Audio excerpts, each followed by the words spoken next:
How's it going, everyone? It's Vivi and welcome back to some more Ratchet and Clank. So for this video, I'd like to talk about Drek from the classic game 2002 and Drek from the reimagining / movie from 2016. Already, if you've played the reimagining or watched the movie, you can already feel how different the quote-unquote new Drek feels compared to his old counterpart. So what I'd like to do first is, I'd like to focus on the story side of things when it comes to the 2002 game and 2016, and then dive into the similarities and basically comparison. So with that being said, let's get started. The original game from 2002, Ultimate Supreme Executive Drek. He was born on planet Orxon, a planet which basically housed a bunch of blarg. That planet becomes so polluted that Drek decides to build a perfect world or planet. He promised Captain Quark, or so it is believed, that he'd be the spokesperson for this new planet. Quark was defined as a character wanting popularity right from the start. There was no heroic aspect to him. Clank was a defect on Quartu's factory. Before escaping, he sees an infobot, takes it with him. He gets chased around by one of Drek's robots and he crash lands on Veldin. And that's how the adventure of our duo begins. Well, obviously Ratchet finds Clank at first, right? Once Ratchet and Clank watch the infobot, there's a video which is aimed for Novalis' population. How a portion of their planet will be extracted using a planet extractor. By doing so, sadly the planet would become destabilized and orbit into destruction. Drek didn't seem to show any sympathy towards its citizens. He didn't care. He didn't really care about the risk, so as long as his plan was set into motion. Now look, there was Agnog Backwash, the mayor or chairman of Novalis. He told that person to, you know what? I'm still gonna destroy your planet, but I'm gonna give you a chance and have all of your citizens exit the planet. Drek was very brutal.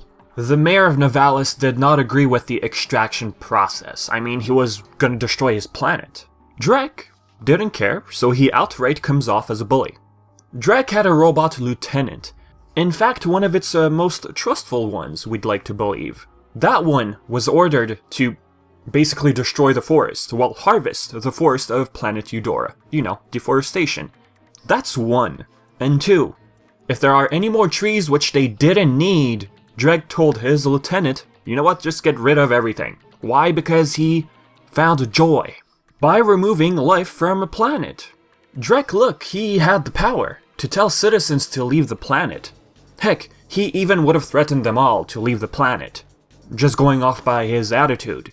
He's so sadistic. He sends troops to Batalia to bomb the place. He pollutes the waters of Pokitaru.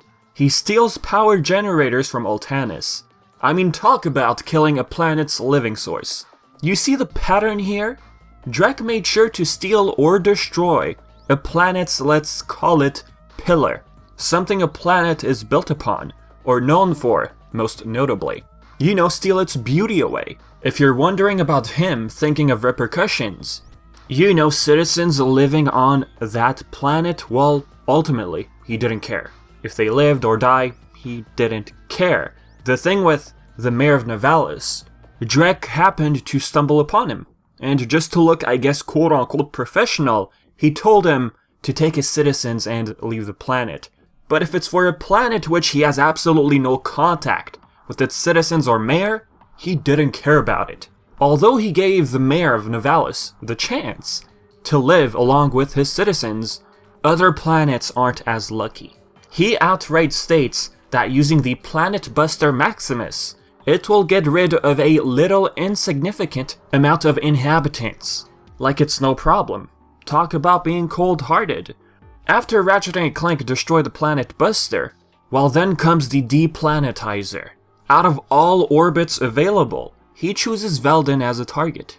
Have you noticed that he sees Ratchet exit Veldin right at the start? Was this low-key his way at getting to Ratchet after all the commotion he's been causing? I mean, it's pretty extreme if you ask me. You know what's very psychotic about this Drek from 2002? He was doing all this for profit. Destroy planets. build a new one, have people buy land on that new planet, pollute it again, and start over. Sadistic, brutal, psychotic, menacing. That sums up Drek from 2002. As I said before, if you've watched the movie or played the reimagining from 2016, you can already tell, like, wow, Drek from the old game is much more dark compared to this one, which I'm about to talk about. So yeah, let's move on to the next one. Drek from 2016, also called Chairman Alonzo. In the reimagining, Insomniac Games got rid of Orxon. They replaced it with Quartu, or let's just say they merged it with Quartu. Quartu was originally a separate factory in the original game, and Orxon was their home planet in the original. In this one, both home planet and factory, well, it's all in one planet, Quartu, and the pollution was caused by his father, not him. I guess maybe we'd like to believe Drek, maybe he could be lying. But what's new is Dr. Nefarious was hired as Drek's mad scientist. Dr. Nefarious, who used to work with the Galactic Rangers, he eventually turned mad, wound up in prison, pretended he was dead, and eventually teamed up with Drek. Nefarious's role in this one was Drek's scientist. Build an army of robots, and one of them turns out to be Clank, the defect. And if you've noticed, for obvious reasons, I can't really use scenes from the movie. I'm just gonna have to use, well, workaround screenshots, alright? Victor Von Iron, who we'd like to believe was the replacement for Robot Lieutenant, while he tries to stop Clank the defect. The ship gets blasted, and Clank ends up landing on Velden, well, more like crashing. This time, Ratchet and Clank found out about the planet building process from the plumber. In the original, the plumber showed a video of skidmig marks, but this time they switched it to Drek giving his presentation. In this one, Drek doesn't sound nearly as deadly as his original counterpart. He just says an army is coming to stop those that get in their way.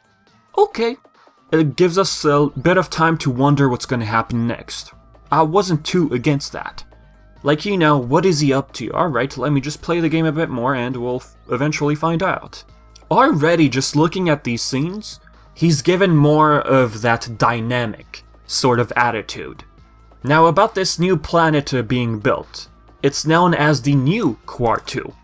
As for planets which were destroyed in the process, we have Tenemule, which was unpopulated, luckily.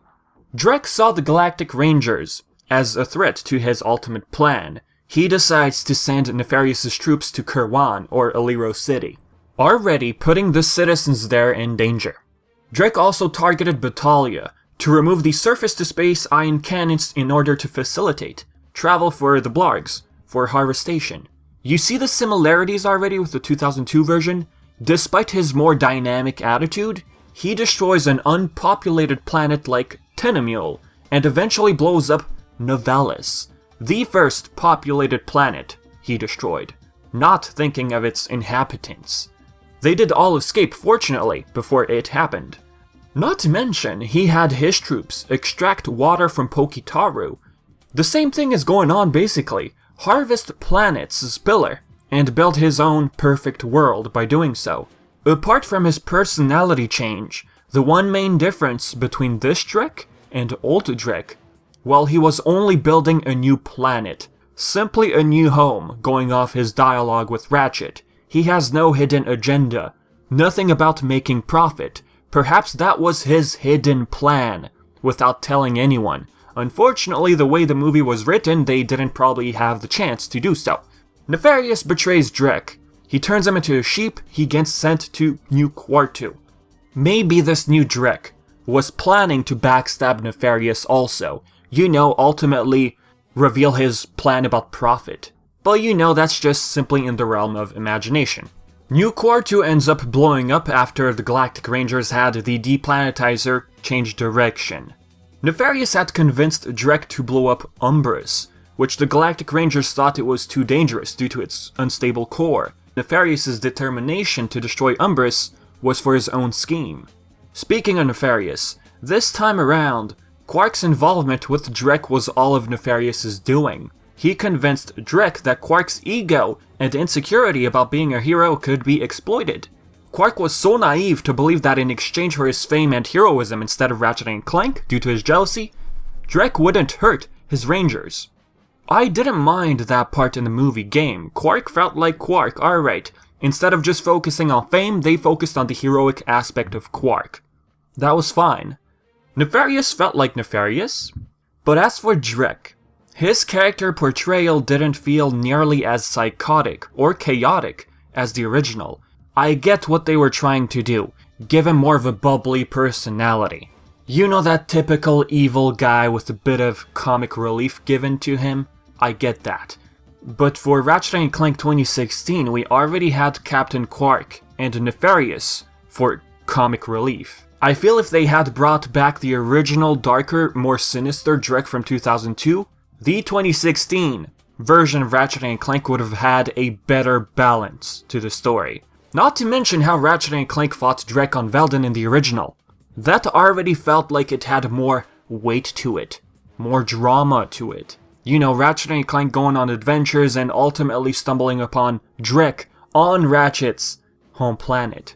Just this one scene in the original felt enough to show what Ratchet & Clank were dealing with. A monster. As for the 2016 version, yeah, Ratchet gets captured and sent to Veldin. Drek wanted him to live to see his failure. Okay. I mean, Ratchet infiltrated your base. He was trying to completely destroy your plan to building a new home. You know, taking out a huge robot army of yours, and you decide to send him home. Old Drek would have had him executed. If anything, when it came to, oh, just live to see your failure, that role should have been given to Quark. That's how the movie should have been written. Quark being insecure, naive and all that, this scene should have been redirected to Quark. Ratchet & Clank should have ultimately dealt with Drek, because you know the movie's called Ratchet & Clank. All in all, Drek in the 2016 version felt like a waste of character. Ratchet & Clank not dealing with him personally is one, but him talking to Ratchet just felt like there could have been much more. Hey, I guess there's the way Ratchet & Clank were written. That one is a huge factor. My biggest gripe with the 2016 Ratchet & Clank in terms of villain, Nefarious wasn't needed. All that screen time Nefarious had could have been given to Drek fully. You know, developing Drek more. I understand Nefarious is a fan favorite. He's my favorite, and he's Sony's favorite even. Remember, after a crack in time, Sony spoke to Insomniac Games, hey, bring back Nefarious. Fun fact. But really, Nefarious in the movie and reimagining, he was shoehorned. Taking away the potential Drek could have had. Alright, give Drek more of a dynamic character, but don't put him on the back burner. That's what it felt like. If Nefarious weren't in the picture, they could have brought back more of that dark, sinister Drek from 2002. Now Vivi, which one do you prefer? Easy, the old one, for sure. Now to wrap it all up, there's a little fun fact for you guys. Drek was inspired by the whole movie executive's environment surrounding Insomniac Games when they were working on the 2002 game. People they never met, they imagined in their heads, and came up with Chairman Drek. This is according to a video published on December 2015. Basically an interview with Ted Price, CEO of Insomniac Games. So with that being said, folks, I hope you enjoyed the video. So in the comment section below, you already know what I'm gonna ask you. What did you see in the original Drek compared to the 2016 version? Which one do you prefer? Do you agree with some of the points I said about the 2016 version, how Drek was portrayed? If not, explain why in the comments, alright? So with that being said, I've been Vivi, and thank you so much for watching.